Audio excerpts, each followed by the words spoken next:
날마다 하나님 말씀 가까이 하는 성도님들에게 하나님의 은혜가 함께하길 원합니다. 오늘 하나님 주신 말씀은 출애굽기 32장 30절에서 35절까지 말씀입니다. 이튿날 모세가 백성에게 이르되 너희가 큰 죄를 범하였도다. 내가 이제 여호와께로 올라가노니 혹 너희를 위하여 속죄가 될까 하노라 하고, 모세가 여호와께로 다시 나아가 여짜오되 슬프도소이다. 이 백성이 자기들을 위하여 금신을 만들어 싸우니 큰 죄를 범하였나이다. 그러나 이제 그들의 죄를 사하시옵소서. 그렇지 아니하시오면 원하건대 주께서 기록하신 책에서 내 이름을 지워 버려 주옵소서. 여호와께서 모세에게 이르시되 누구든지 내게 범죄하면 내가 내 책에서 그를 지워 버리리라. 이제 가서 내가 내게 말한 곳으로 백성을 인도하라.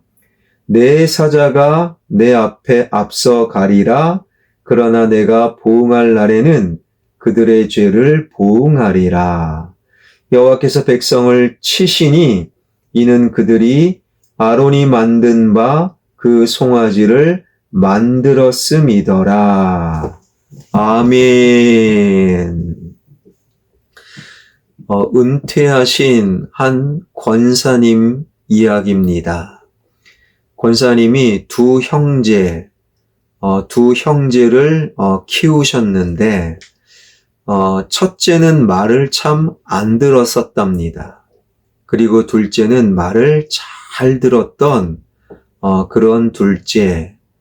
그런데 그 두 아들이 성장하여 둘째 말 잘 들었던 둘째는 그저 평범한 직장인, 결혼하고 처자식 간수하느라 권사님과 그리고 권사님의 배우자 남편, 아빠, 부모를 경제적으로 챙길 틈이 없는, 그런데 말을 정말 안 들었던 첫째는요, 어떻게 중소기업이지만 강소기업의 대표가 되어서 경제적으로 권사님, 부모님께 너무너무 잘하는, 지금은 진짜 효자가 되었다라는 거예요.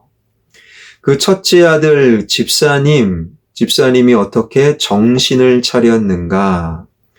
고등학교 2학년 때 친구들하고 그렇게 싸웠대요. 싸우면 무조건 때리는 입장이었는데 학교에서 도저히 안 되겠다. 이제는 첫째 아들, 그 아들에게 정학 처분을 내리던 날, 소식을 듣고 이 권사님, 그땐 집사님이셨는데 어머니 집사님이 달려가 선생님께 무릎을 꿇고 제 잘못입니다. 제가 잘못했습니다. 제가 아들을 잘못 키웠습니다. 제 잘못입니다. 선생님께 무릎을 꿇고 그렇게 선생님께 제 잘못입니다 하는 엄마의 모습을 첫째 아들이 보게 된 거예요. 그때 정신을 차리고 이제는 싸움을 그만두고 대신 공부하기 시작을 했다라는 거예요. 그리고 대학을 가고 예수님을 잘 믿고 강소기업의 대표가 되었던 것입니다. 바로 오늘 본문의 모세가 그러한 권사님, 어머니 권사님의 모습을 우리에게 보여주는데, 본문 속으로 들어가 보면 지금 우상 숭배와 같은 큰 죄는 그냥 넘어갈 수 없다. 하나님께서 레위 지파를 통해 그날 3,000명의 우상 숭배자의 생명을 빼앗아 가시지요. 그리고 모세는 오늘 본문에서 무엇을 하느냐? 중보 기도를 하는데 30 12절입니다. 그러나 이제 그들의 죄를 사하시옵소서. 그렇지 아니하시오면 원하건대 주께서 기록하신 책에서 내 이름을 지워 버려 주옵소서. 모세의 중보기도가 너무너무 간절해요. 하나님, 이 백성이 우상 숭배, 그냥 넘어갈 수 없는 죄를 저질렀습니다. 그러나 하나님, 용서하여 주시옵소서. 영원한 생명책에서 저의 이름을 지워버리는 한이 있더라도 이스라엘 백성들을 용서하여 주시옵소서. 여러분, 생명책은 뭡니까? 이 땅에서 100년 남짓 사는 이 땅의 목숨이 아닙니다. 영원히 이 땅을 떠나 영원히 사는 영생자, 천국 백성들의 이름을 기록한 생명책에서 나를 지워버리는 한이 있더라도, 그러니 목숨이 아니라 영생을 담보로 중보기도하고 있는 모세, 그 중보기도가 얼마나 간절하고 얼마나 대단합니까? 그런데 하나님의 대답은 우리의 예상 뜻밖의 대답을 하시는데 33절 여호와께서 모세에게 이르시되 누구든지 내게 범죄하면 내가 내 책에서 그를 지워 버리리라. 하나님의 말씀이 뭡니까? 모세를 지워버리는 게 아니라 범죄한 이스라엘 백성들의 이름을 생명책에서 지워버리겠다. 범죄한 그를 생명책에서 지워버리겠다. 이 말씀은요, 우상숭배에서 다 천국이 아니라 지옥 보내겠다. 그런 의미는 아닙니다. 바로 모세가 중보기도를 하였지만 모세의 중보기도는 참으로 간절하고 아름다웠지만 모세는 온전한 중보자가 될 수 없다라는 거예요. 모세의 영생을 담보로 모세가 죽고 다른 사람을 살린다? 그럴 수는 없다라는 거예요. 아무리 뛰어난 영적 지도자라도, 아무리 대단한 신앙인이라도 내가 죽고 다른 사람을 살린다? 하나님은 그럴 수 없다라는 거예요. 왜요? 온전한 중보자 그리스도, 우리의 구원자는 딱 한 분, 예수 그리스도밖에 없기 때문이라는 거예요.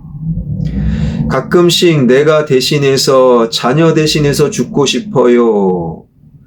이 땅의 목숨은 그럴 수는 있어요. 영원한 생명 구원은 그럴 수 없는 거예요.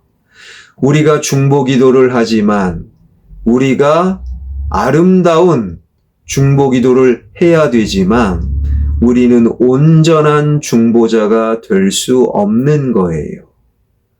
우리의 중보기도는 나의 자녀, 나의 배우자, 나의 부모, 나의 이웃이 나의 중보기도를 통해 온전한 중보자 예수님을 만나게 하는 역할까지만 있는 거예요. 그래서 35절이 이어지는 겁니다. 34절, 이제 가서 내가 내게 말한 곳으로 백성을 인도하라. 내 사자가 내 앞서 가리라. 그러나 내가 보응할 날에는 그들의 죄를 보응하리라. 내 사자가 모세 네 앞서 가리라. 하나님의 사자, 온전한 중보자, 바로 예수 그리스도, 그분, 그 예수 그리스도를 34절에서는 말씀하고 계시는 거예요. 모세의 중보기도는 아름다웠고 눈물겨울 정도였어요. 그러나 중보기도는 온전한 중보자 예수님 사람에게 안내하는 것으로 그 목적을 다한다라는 거예요. 사랑하는 여러분, 하나님을 멀리하고 하나님을 믿지 않고 하나님보다 더 하나님과의 관계를 깨트리는 우상숭배, 그 우상숭배를 해나가는 믿음과 신앙을 갖지 않는 그들을 향해 중보기도 하되, 우리의 중보기도로 나의 배우자가, 나의 부모님이, 나의 자녀가, 나의 이웃이, 구역 식구가 온전한 중보자 예수님을 만나게 하는 것. 이 이야기는 이렇게 끝나지 않습니다. 35절. 여호와께서 백성을 치시니 이는 그들이 아론이 만든 바 그 송아지를 만들었음이더라. 하나님께서 이스라엘 백성들을 또 치셨다. 고린도전서 10장 8절을 보게 되면요, 금송아지 사건으로 생명을 잃은 이스라엘 백성들은 23,000명이었다라는 거예요. 3,000명은 이해가 되지요. 어제 살핀 대로 레위 지파를 통하여 생명을 빼앗긴 우상 숭배자 유대인들 3,000명.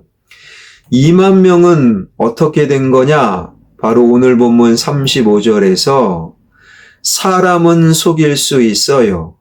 레위 지파의 앞에서 우상 숭배 안 할게. 그러나 하나님은 속일 수 없었던, 레위 지파는 속였고 우상 숭배를 계속 이어갔던 2만 명을 하나님께서 치셨다라는 거예요. 사람은 속일 수 있지만 하나님은 속일 수 없고, 사람은 모르지만 하나님은 아신다라는 거예요. 사랑하는 여러분, 하나님은 알고 계셔요. 우리의 죄를, 혹은 우리의 간절한 마음과 믿음과 중보 기도를 하나님은 알고 계신다라는 거예요. 사랑하는 여러분, 절대로 그냥 넘어갈 수 없는 신앙과 믿음 안으로 들어올 수 있도록 우리는 누군가를 위해 끊임없이 중보기도해야 됩니다. 그 중보기도를 통해 나의 가족이, 나의 이웃이, 나의 구역 식구가 온전한 중보자 예수님을 만나고 믿을 수 있는 은혜가 임하길 간절히 축원합니다. 그러나 나의 중보기도가 그들을 예수님께로 인도하지 못하더라도 나의 중보기도를 하나님이 알고 계시고 하나님이 언젠가는 그들을 주님께로 직접 친히 안내하실 것입니다. 이것이 우리의 또한 위로요, 큰 소망이 되길 주님의 이름으로 축원합니다. 기도하겠습니다. 절대로 그냥 넘어갈 수 없는 우상 숭배, 그리고 믿음과 신앙, 여전히 신앙으로 살지 못하고 예수님을 믿지 못하는 그 사람을 위해 중보기도 하길 원합니다. 중보기도를 통하여 그 사람이 예수님 믿고 예수님 섬기는 그리스도인이 되게 하여 주시옵소서. 그러나 나의 중보기도를 통해서도 여전히 우상 숭배하며 믿지 못하는 그 사람으로 인하여 낙심하지 않는 것은 내 마음, 내 중보기도 하나님이 알고 계시기에 이것이 또한 우리의 위로요, 우리의 소망이 되게 하여 주옵소서. 우리 교회가 예배드리는 모든 사람들이 우리 교회를 출입하는 모든 사람들이 예수님을 만나 예수 그리스도를 믿는 다른 사람을 향해 중보기도할 수 있는 온전한 그리스도인이 되게 하여 주옵소서. 예수 그리스도의 이름으로 기도하옵나이다. 아멘.